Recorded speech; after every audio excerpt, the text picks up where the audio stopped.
أعوذ بالله من الشيطان الرجيم. بسم الله الرحمن الرحيم. الحمد لله الذي خلق السماوات والأرض وجعل الظلمات والنور ثم الذين كفروا بربهم يعدلون. هو الذي خلقكم من طين ثم قضى أجلا وأجل مسمى عنده ثم أنتم تمترون. وهو الله في السماوات وفي الأرض يعلم سركم وجهركم ويعلم ما تكسبون. وما تأتيهم من آية من آيات ربهم إلا كانوا عنها معرضين. فقد كذبوا بالحق لما جاءهم فسوف يأتيهم أنباء ما كانوا به يستهزئون. ألم يروا كم أهلكنا من قبلهم من قرن مكناهم في الأرض ما لم نمكن لكم وأرسلنا السماء عليهم مدرارا وجعلنا الأنهار تجري من تحتهم فأهلكناهم بذنوبهم وأنشأنا من بعدهم قرنا آخرين. ولو نزلنا عليك كتابا في قرطاس فلمسوه بأيديهم لقال الذين كفروا إن هذا إلا سحر مبين. وقالوا لولا أنزل عليه ملك ولو أنزلنا ملكا لقضي الأمر ثم لا ينظرون. ولو جعلناه ملكا لجعلناه رجلا وللبسنا عليهم ما يلبسون. ولقد استهزئ برسل من قبلك فحاق بالذين سخروا منهم ما كانوا به يستهزئون. قل سيروا في الأرض ثم انظروا كيف كان عاقبة المكذبين. قل لمن ما في السماوات والأرض قل لله كتب على نفسه الرحمة ليجمعنكم إلى يوم القيامة لا ريب فيه الذين خسروا أنفسهم فهم لا يؤمنون. وله ما سكن في الليل والنهار وهو السميع العليم. قل أغير الله أتخذ وليا فاطر السماوات والأرض وهو يطعم ولا يطعم قل إني أمرت أن أكون أول من أسلم ولا تكونن من المشركين. قل إني أخاف إن عصيت ربي عذاب يوم عظيم. من يصرف عنه يومئذ فقد رحمه وذلك الفوز المبين. وإن يمسسك الله بضر فلا كاشف له إلا هو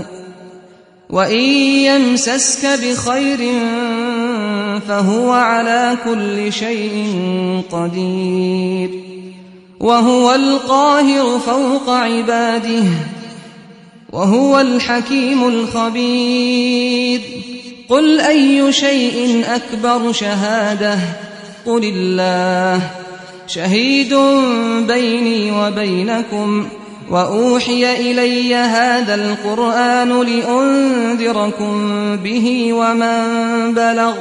أئنكم لتشهدون أن مع الله آلهة أخرى قل لا أشهد قل إنما هو إله واحد وإنني بريء مما تشركون الذين آتيناهم الكتاب يعرفونه كما يعرفون أبناءهم الذين خسروا أنفسهم فهم لا يؤمنون ومن أظلم ممن افترى على الله كذبا أو كذب بآياته إنه لا يفلح الظالمون ويوم نحشرهم جميعا ثم نقول للذين أشركوا أين شركاؤكم الذين كنتم تزعمون ثم لم تكن فتنتهم إلا أن قالوا والله ربنا ما كنا مشركين انظر كيف كذبوا على أنفسهم وضل عنهم ما كانوا يفترون ومنهم من يستمع إليك وجعلنا على قلوبهم أكنة أن يفقهوه وفي آذانهم وقرا وإن يروا كل آية لا يؤمنوا بها حتى إذا جاءوك يجادلونك يقول الذين كفروا إن هذا إلا أساطير الأولين وهم ينهون عنه وينأون عنه وإن يهلكون إلا أنفسهم وما يشعرون ولو ترى إذ وقفوا على النار فقالوا يا ليتنا نرد ولا نكذب بآيات ربنا ونكون من المؤمنين بل بدا لهم ما كانوا يخفون من قبل ولو ردوا لعادوا لما نهوا عنه وإنهم لكاذبون وقالوا إن هي إلا حياتنا الدنيا وما نحن بمبعوثين ولو ترى إذ وقفوا على ربهم قال أليس هذا بالحق قالوا بلى وربنا قال فذوقوا العذاب بما كنتم تكفرون قد خسر الذين كذبوا بلقاء الله حتى إذا جاءتهم الساعة بغتة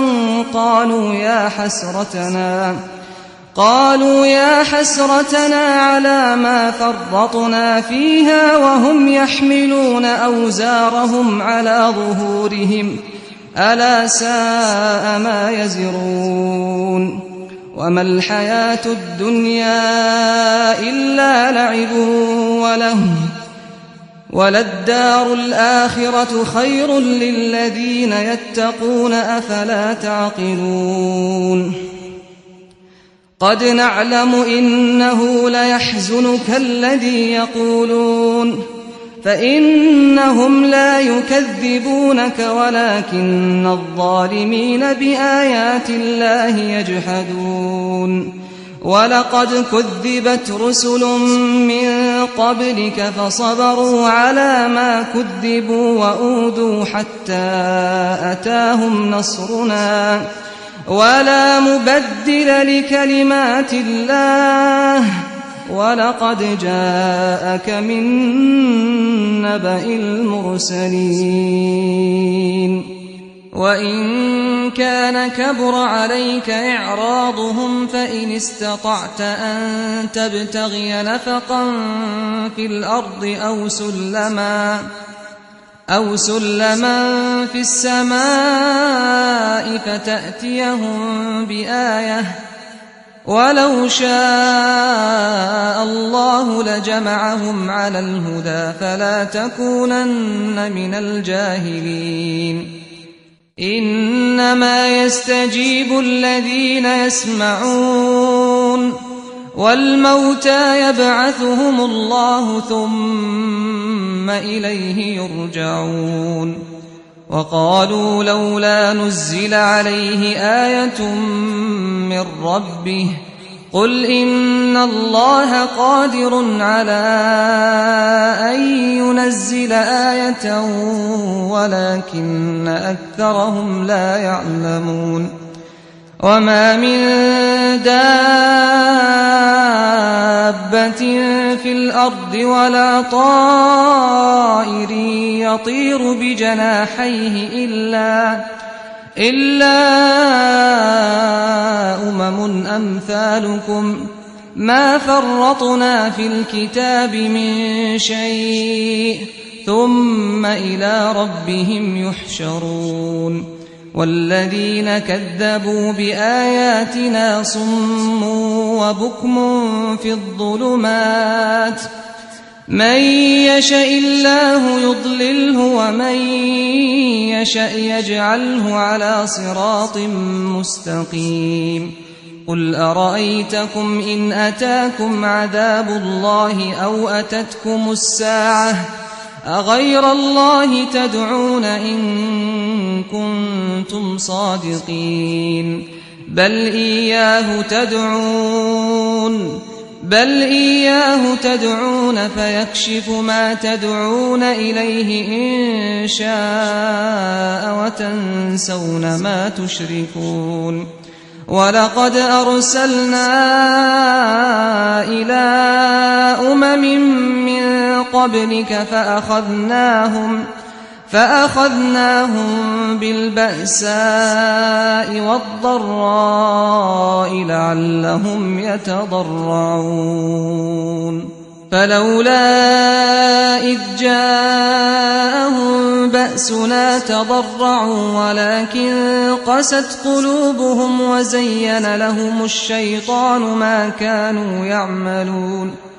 فلما نسوا ما ذكروا به فتحنا عليهم أبواب كل شيء حتى إذا فرحوا بما أوتوا أخذناهم بغتة فإذا هم مبلسون فقطع دابر القوم الذين ظلموا والحمد لله رب العالمين قل أرأيتم إن أخذ الله سمعكم وأبصاركم وختم على قلوبكم من إله غير الله يأتيكم به انظر كيف نصرف الآيات ثم هم يصدفون قل أرأيتكم إن أتاكم عذاب الله بغتة أو جهرة هل يهلك إلا القوم الظالمون وما نرسل المرسلين إلا مبشرين ومنذرين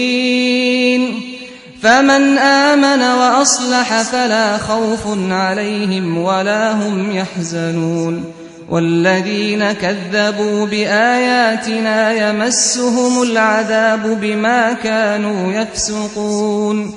قل لا أقول لكم عندي خزائن الله ولا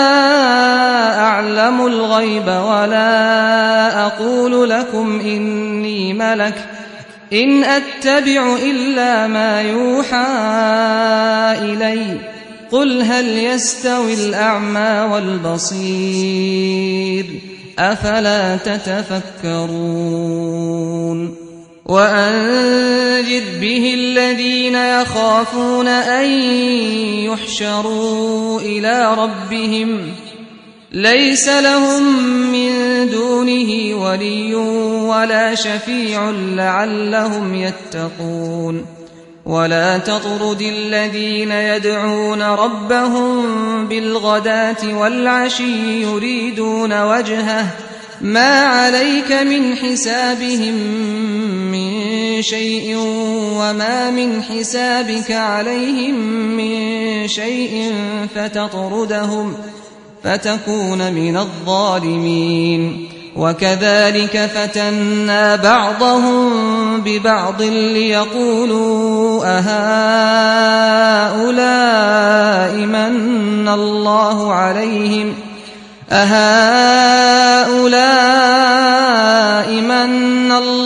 عليهم من بيننا أليس الله بأعلم بالشاكرين. وإذا جاءك الذين يؤمنون بآياتنا فقل سلام عليكم كتب ربكم على نفسه الرحمة أنه من عمل منكم سوءا بجهالة ثم تاب من بعده وأصلح فأنه غفور رحيم. وكذلك نفصل الآيات ولتستبين سبيل المجرمين. قل إني نهيت أن أعبد الذين تدعون من دون الله قل لا أتبع أهواءكم قد ضللت إذا وما أنا من المهتدين. قل إني على بينة من ربي وكذبتم به ما عندي ما تستعجلون به إن الحكم إلا لله يقص الحق وهو خير الفاصلين.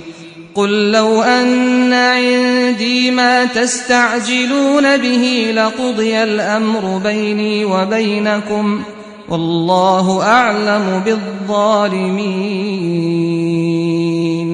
وعنده مفاتح الغيب لا يعلمها إلا هو ويعلم ما في البر والبحر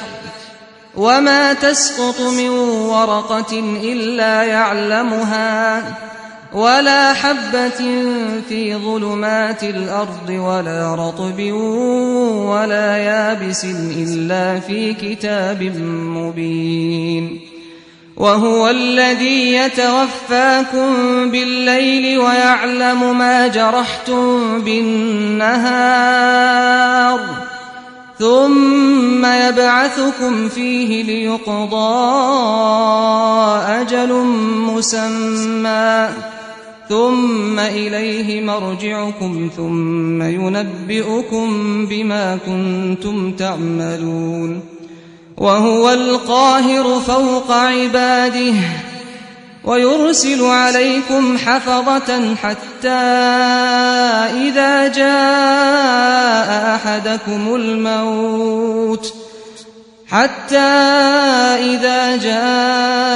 أحدكم الموت توفته رسلنا وهم لا يفرطون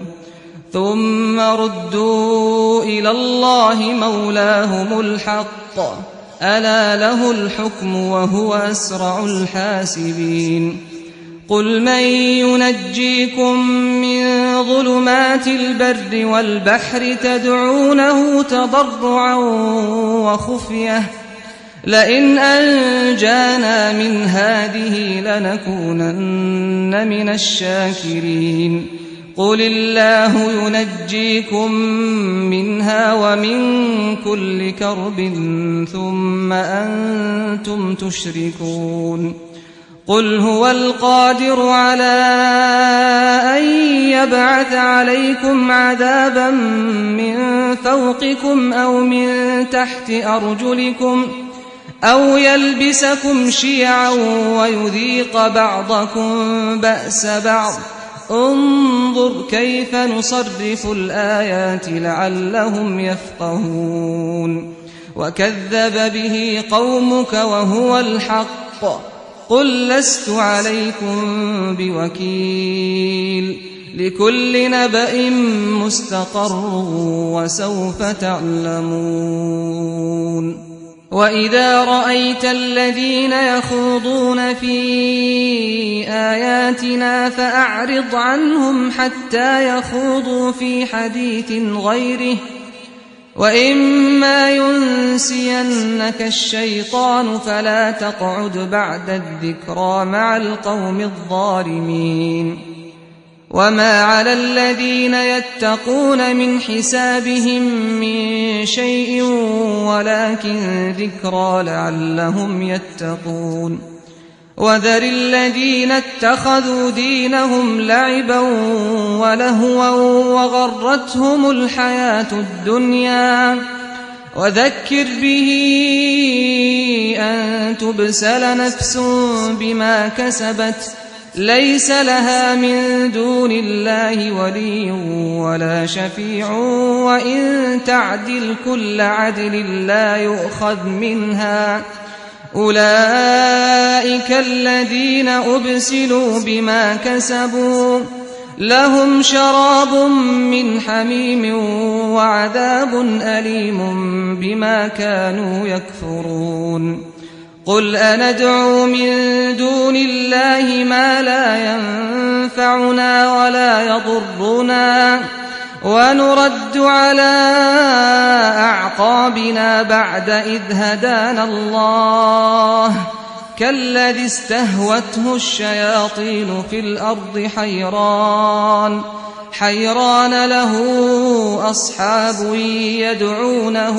إلى الهدى ائتنا قل إن هدى الله هو الهدى وأمرنا لنسلم لرب العالمين وأن أقيموا الصلاة واتقوه وهو الذي إليه تحشرون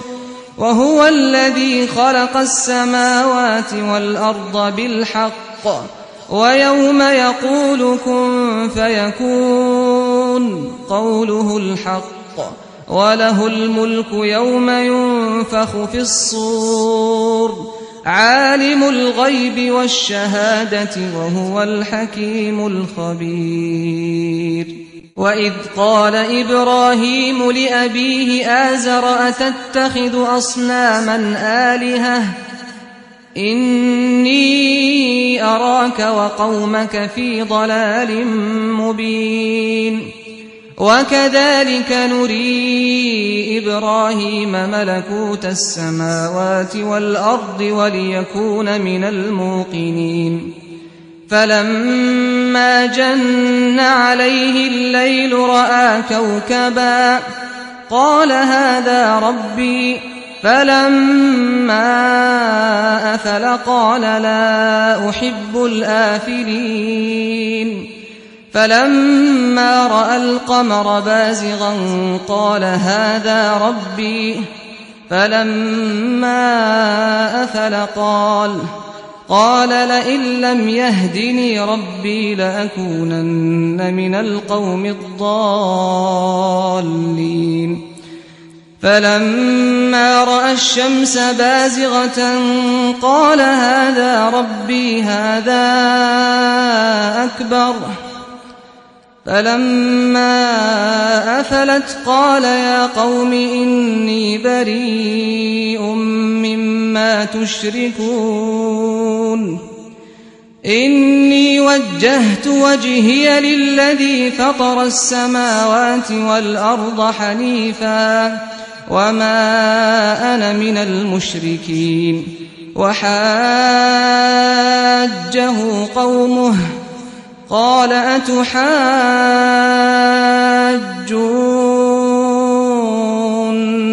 في الله وقد هدان ولا أخاف ما تشركون به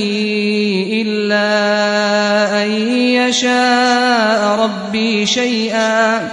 وسع ربي كل شيء علما أفلا تتذكرون وكيف أخاف ما أشركتم ولا تخافون أنكم أشركتم بالله ما لم ينزل به عليكم سلطانا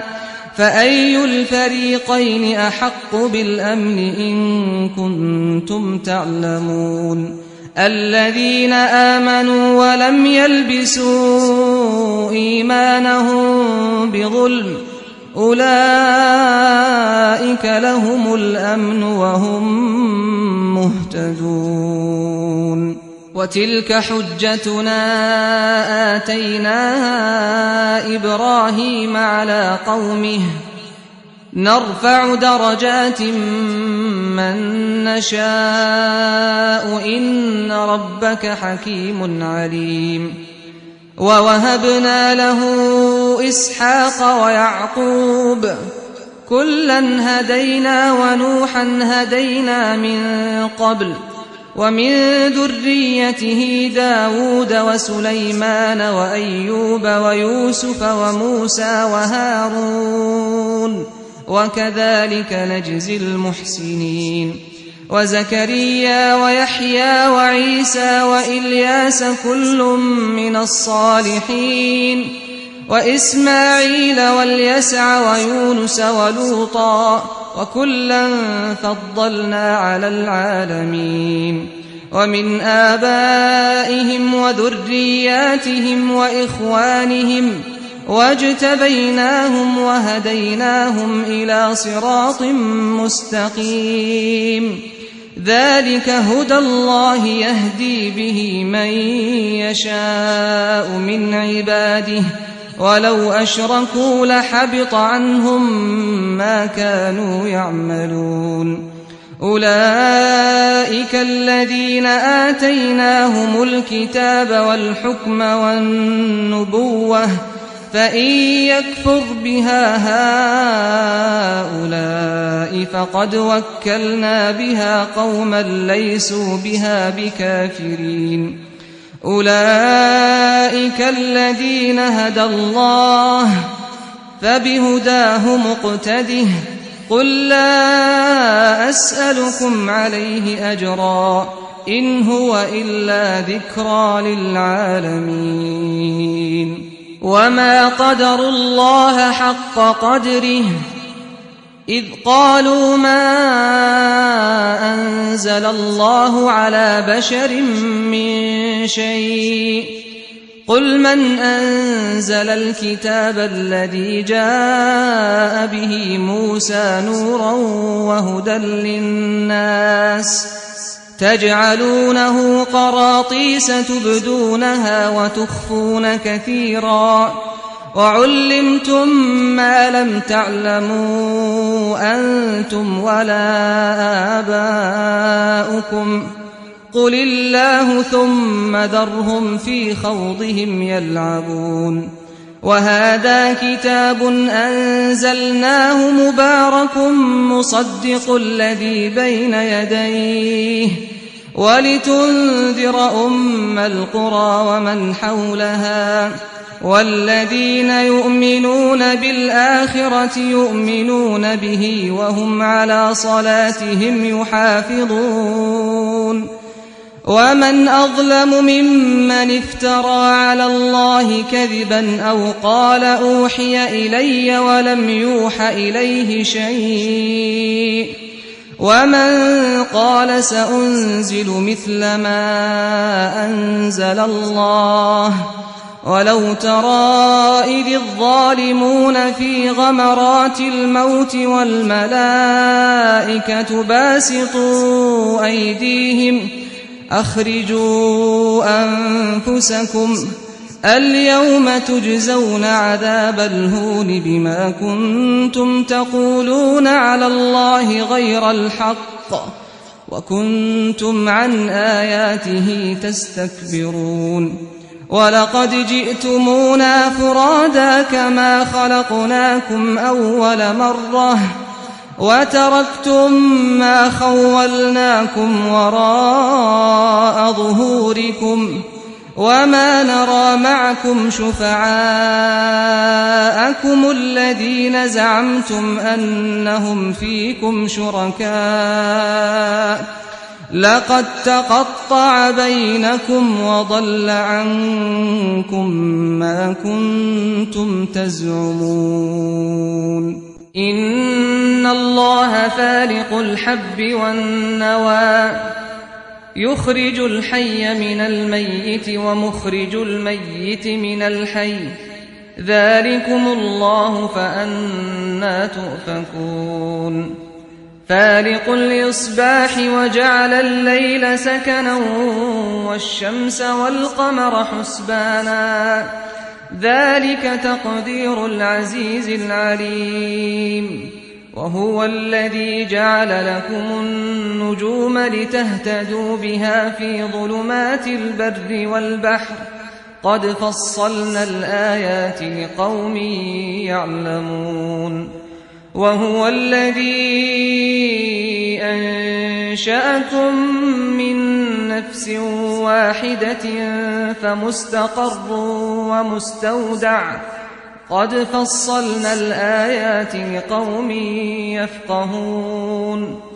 وهو الذي أنزل من السماء ماء فأخرجنا به نبات كل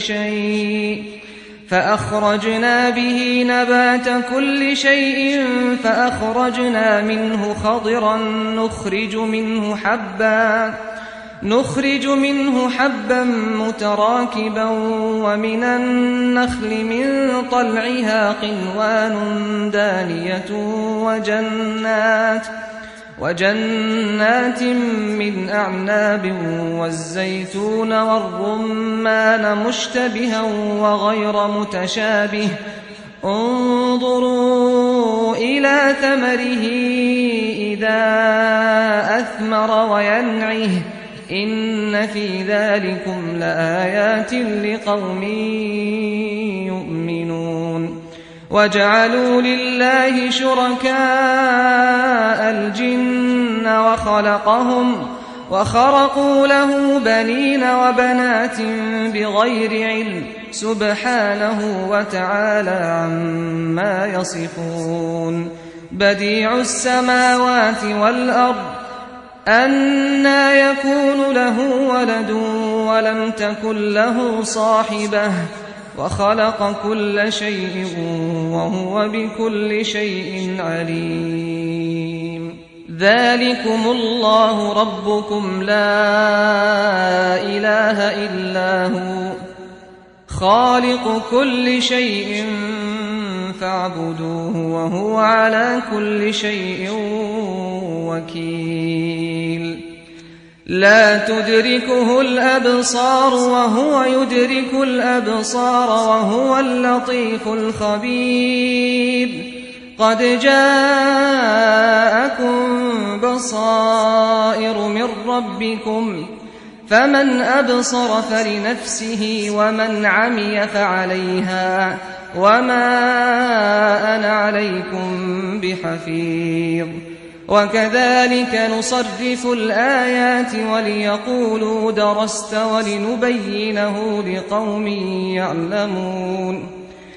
اتبع ما أوحي إليك من ربك لا إله إلا هو وأعرض عن المشركين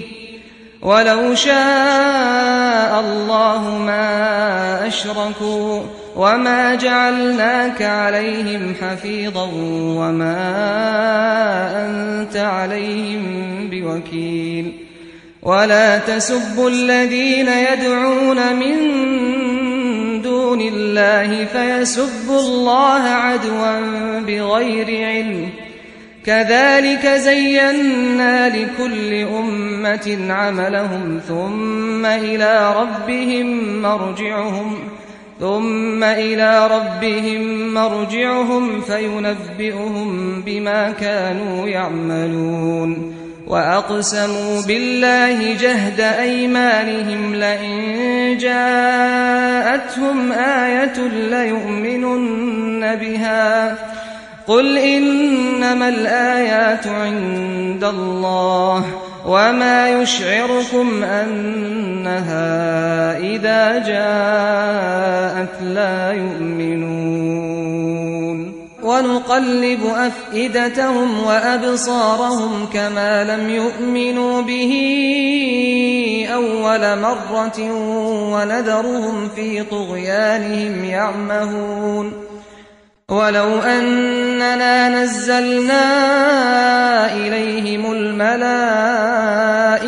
وكلمهم الموتى وحشرنا عليهم كل شيء قبلا ما كانوا ليؤمنوا إلا أن يشاء الله ولكن أكثرهم يجهلون وكذلك جعلنا لكل نبي عدوا شياطين الإنس والجن يوحي بعضهم إلى بعض زخرف القول غرورا ولو شاء ربك ما فعلوه فذرهم وما يفترون ولتصغى إليه أفئدة الذين لا يؤمنون بالآخرة وليرضوه وليقترفوا ما هم مقترفون أفغير الله أبتغي حكما وهو الذي أنزل إليكم الكتاب مفصلا والذين آتيناهم الكتاب يعلمون أنه منزل من ربك بالحق فلا تكونن من الممترين وتمت كلمة ربك صدقا وعدلا لا مبدل لكلماته وهو السميع العليم وإن تطع أكثر من في الأرض يضلوك عن سبيل الله إن يتبعون إلا الظن وإن هم إلا يخرصون إن ربك هو أعلم من يضل عن سبيله وهو أعلم بالمهتدين فكلوا مما ذكر اسم الله عليه إن كنتم بآياته مؤمنين وما لكم ألا تأكلوا مما ذكر اسم الله عليه وقد فصل لكم ما حرم عليكم إلا ما اضطررتم إليه وإن كثيرا ليضلون بأهوائهم بغير علم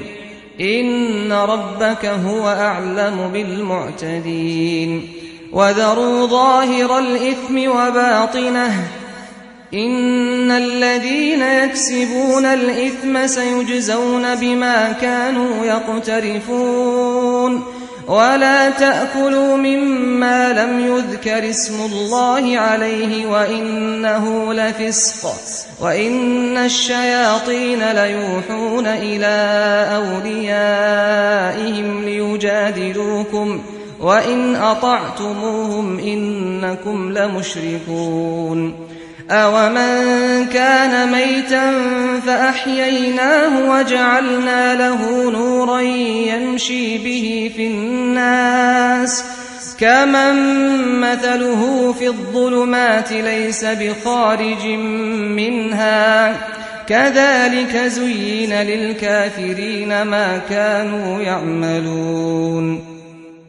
وكذلك جعلنا في كل قرية أكابر مجرميها ليمكروا فيها وما يمكرون إلا بأنفسهم وما يشعرون وإذا جاءتهم آية قالوا لن نؤمن حتى نؤتى مثل ما أوتي رسل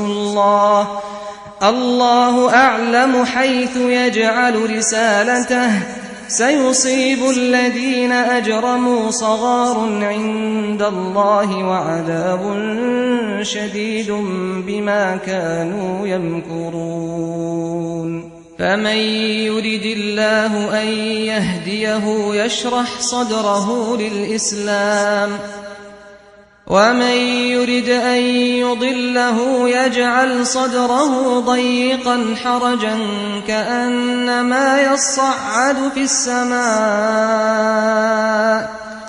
كذلك يجعل الله الرجس على الذين لا يؤمنون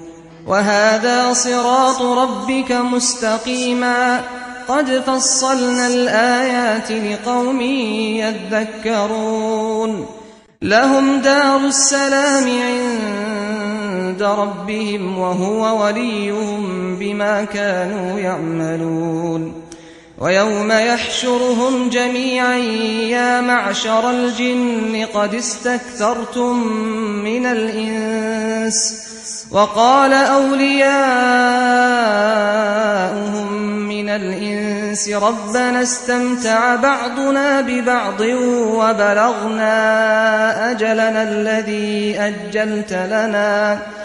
قال النار مثواكم خالدين فيها إلا ما شاء الله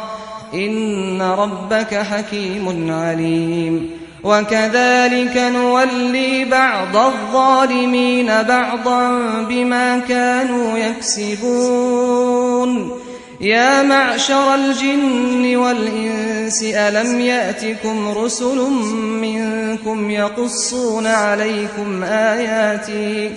يقصون عليكم آياتي وينذرونكم لقاء يومكم هذا قالوا شهدنا على أنفسنا وغرتهم الحياة الدنيا وشهدوا على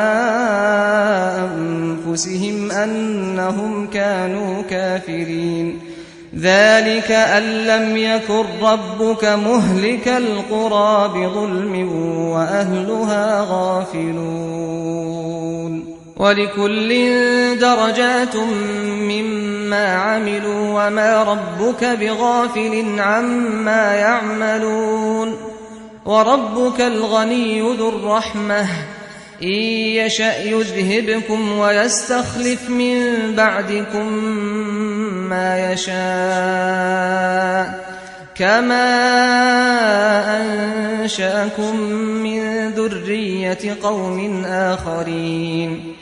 إنما توعدون لآت وما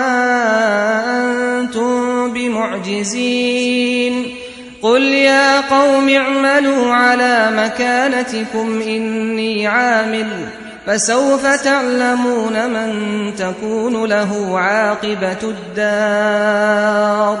إنه لا يفلح الظالمون وجعلوا لله مما ذرأ من الحرث والأنعام نصيبا فقالوا هذا لله بزعمهم وهذا لشركائنا فما كان لشركائهم فلا يصل إلى الله وما كان لله فهو يصل إلى شركائهم ساء ما يحكمون وكذلك زين لكثير من المشركين قتل أولادهم شركاؤهم ليردوهم وليلبسوا عليهم دينهم ولو شاء الله ما فعلوه فذرهم وما يفترون وقالوا هذه أنعام وحرث حجر لا يطعمها إلا من نشاء بزعمهم وأنعام حرمت ظهورها وأنعام لا يذكرون اسم الله عليها افتراء عليه سيجزيهم بما كانوا يفترون وقالوا ما في بطون هذه الأنعام خالصة لذكورنا ومحرم على أزواجنا وإن يكن ميتة فهم فيه شركاء سيجزيهم وصفهم إنه حكيم عليم قد خسر الذين قتلوا أولادهم سفها بغير علم وحرموا ما رزقهم الله افتراء على الله قد ضلوا وما كانوا مهتدين وهو الذي أنشأ جنات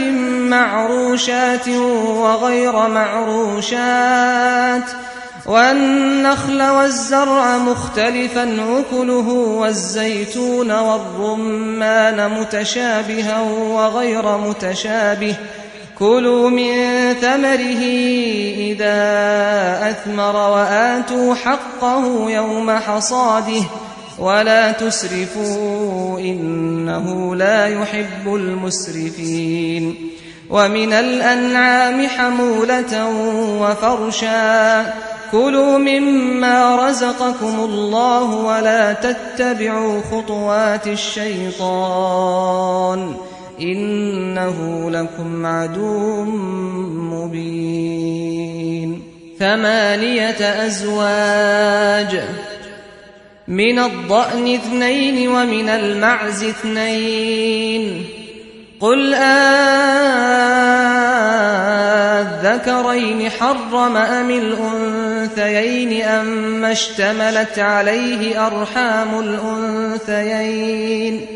نبئوني بعلم إن كنتم صادقين ومن الإبل 2 ومن البقر 2 قل أذكرين حرم أم الأنثيين أما اشتملت عليه أرحام الأنثيين أم كنتم شهداء إذ وصاكم الله بهذا فمن أظلم ممن افترى على الله كذبا ليضل الناس بغير علم إن الله لا يهدي القوم الظالمين قل لا أجد فيما أوحي إلي محرما على طاعم يطعمه إلا أن يكون ميتة أو دما مسفوحا أو لحم خنزير فإنه رجس أو فسقا أهل لغير الله به فمن اضطر غير باغ ولا عاد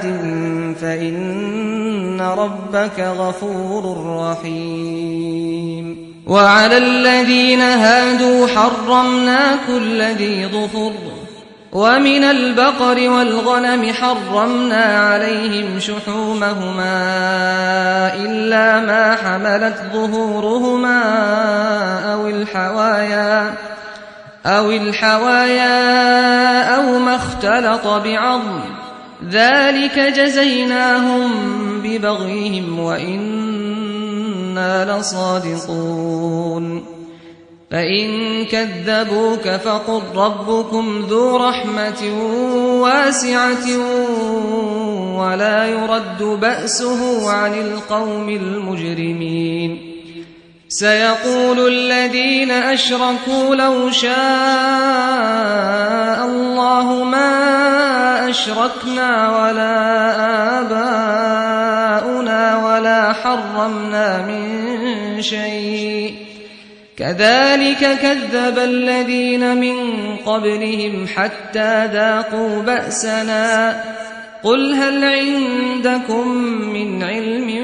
فتخرجوه لنا إن تتبعون إلا الظن وإن أنتم إلا تخرصون قل فلله الحجة البالغة فلو شاء لهداكم أجمعين قل هلم شهداءكم الذين يشهدون أن الله حرم هذا فإن شهدوا فلا تشهد معهم ولا تتبع أهواء الذين كذبوا بآياتنا والذين لا يؤمنون بالآخرة وهم بربهم يعدلون قل تعالوا أتل ما حرم ربكم عليكم ألا تشركوا به شيئا وبالوالدين إحسانا ولا تقتلوا أولادكم من إملاق نحن نرزقكم وإياهم ولا تقربوا الفواحش ما ظهر منها وما بطن ولا تقتلوا النفس التي حرم الله إلا بالحق ذلكم وصاكم به لعلكم تعقلون ولا تقربوا مال اليتيم إلا بالتي هي أحسن حتى يبلغ أشده وأوفوا الكيل والميزان بالقسط لا نكلف نفسا إلا وسعها وإذا قلتم فاعدلوا ولو كان ذا قربى وبعهد الله أوفوا ذلكم وصاكم به لعلكم تذكرون وأن هذا صراطي مستقيما فاتبعوه ولا تتبعوا السبل فتفرق بكم عن سبيله ذلكم وصاكم به لعلكم تتقون ثم آتينا موسى الكتاب تماما على الذي أحسن وتفصيلا لكل شيء وهدى ورحمة لعلهم بلقاء ربهم يؤمنون وهذا كتاب أنزلناه مبارك فاتبعوه واتقوا لعلكم ترحمون أن تقولوا إنما أنزل الكتاب على طائفتين من قبلنا وإن كنا عن دراستهم لغافلين أو تقولوا لو أنا أنزل علينا الكتاب لكنا أهدى منهم فقد جاءكم بينة من ربكم وهدى ورحمة فمن أظلم ممن كذب بآيات الله وصدف عنها سنجزي الذين يصدفون عن آياتنا سوء العذاب بما كانوا يصدفون هل ينظرون إلا أن تأتيهم الملائكة أو يأتي ربك أو يأتي بعض آيات ربك يوم يأتي بعض آيات ربك لا ينفع نفسا إيمانها لم تكن آمنت من قبل أو كسبت في إيمانها خيرا قل انتظروا إنا منتظرون إن الذين فرقوا دينهم وكانوا شيعا لست منهم في شيء إنما أمرهم إلى الله ثم ينبئهم بما كانوا يفعلون من جاء بالحسنة فله 10 أمثالها ومن جاء بالسيئة فلا يجزى إلا مثلها وهم لا يظلمون قل إنني هداني ربي إلى صراط مستقيم دينا قيما ملة إبراهيم حنيفا وما كان من المشركين قل إن صلاتي ونسكي ومحياي ومماتي لله رب العالمين لا شريك له وبذلك أمرت وأنا أول المسلمين قل أغير الله أبغي ربا وهو رب كل شيء ولا تكسب كل نفس إلا عليها ولا تزر وازرة وزر أخرى ثم إلى ربكم مرجعكم فينبئكم بما كنتم فيه تختلفون وهو الذي جعلكم خلائف الأرض ورفع بعضكم فوق بعض درجات ليبلوكم فيما آتاكم